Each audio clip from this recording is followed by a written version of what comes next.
Hey Don Peeps, Gina ba kayo? Let's dive in for our topic for today. Sabi nga ng iba, prioritize yourself than your siblings. Hindi naman sa lahat ng pagkakataon hindi mo sila iisipin. Ang point ko dito, dapat hayaan mo sila tumayo sa sarili nilang mga paa. Ang dami kong kilala na nasa ganong sitwasyon na naasa lang lagi sa kapatid dahil yung kapatid yung meron at nakakapag-provide. Hindi na sila nakilos dahil alam nilang hindi makakatanggi yung kapatid na lagi handa silang saluhin.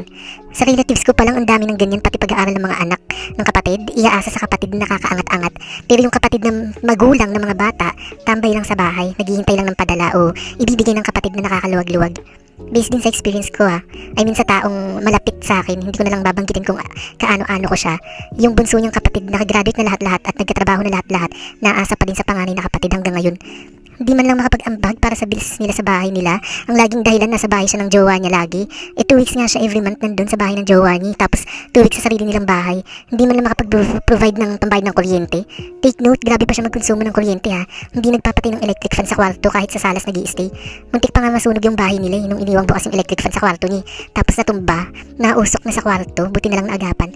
Hindi man lang makapag-ambag sa internet na ginagamit. Hindi makapag-ambag sa pagkain kinakain. At minsan palyado pa magbigay sa nanay. Isipin nyo yun 2K na nga lang binibigay sa nanay, pumapalya pa. Pero pag nakita mo yung savings, 50,000 pataas dahil walang ginagastos. Pati sa tubig na pinanliligo, hindi man lang makapag-ambag. Lahat yung panganay ang salo. Yung panganay ang nagbabayad ng bills lahat tapos nagbibigay pa sa nanay at tatay. Disclaimer lang never nagdemand yung pamilya na magbigay yung bunsong kapatid dahil alam nilang grabe sa pera at madamot. At ito pa ang nakakainis sa bunsong kapatid, kababaeng tao, napakabasto sa magulang. Kahit siya ang may mali kung sigaw-sigawan niya ng wagas yung magulang, akala mo siya nagpapalamon sa magulang niya. Hanggang ngayon 25 years old na siya, palamunin pa din naman. Diba? Yung nanay niya sobrang bait, ginagawa niya lang utusan ni hindi nga makapagsalita ng po at opo Pinaghahainan pa yan ng pagkain dahil laging nakahiga lang o kaya nagsa-cellphone. Tapos pag naalis ng bahay, asahan mo, consistent siya sa paggulo ng gamit niya. Nakakalat yung mga damit sa kwarto niya at kung ano-ano dahil sinusukat lahat ng damit sa tuwing aalis ng bahay. Tapos uutusan niya yung nanay niya, iligpit yung mga gamit sa kwarto. Consistent yun promise. Simula pa nung college girl yun, ganun na siya. Pati sa tatay niya napakabastos.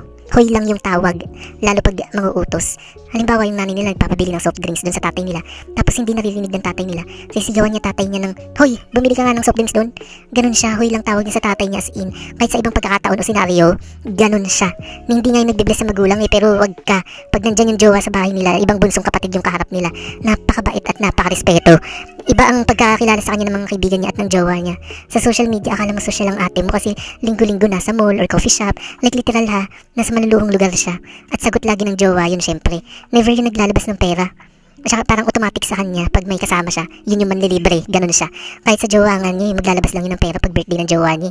O kaya Pasko o New Year, ganun lang. Sa kanila nga parang lalagnatin na Pag hinihinga ng pambili lang ng soft drinks nakakatawa siya kamo sa sobrang kadamutan niya sa magulang niya at sa pamilya niya. Kahit nga pamasahe nang hihingi pa sa nanay Isipin nyo nga yun, may trabaho na malaki sahod tapos asa pa din sa pamilya. Alam ko sa makakatapos nito, dalawa yung pwede niyong sabihin.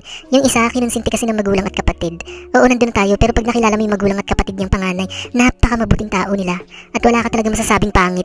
Hindi dahil nasa side nila ako, pero napakabait talaga.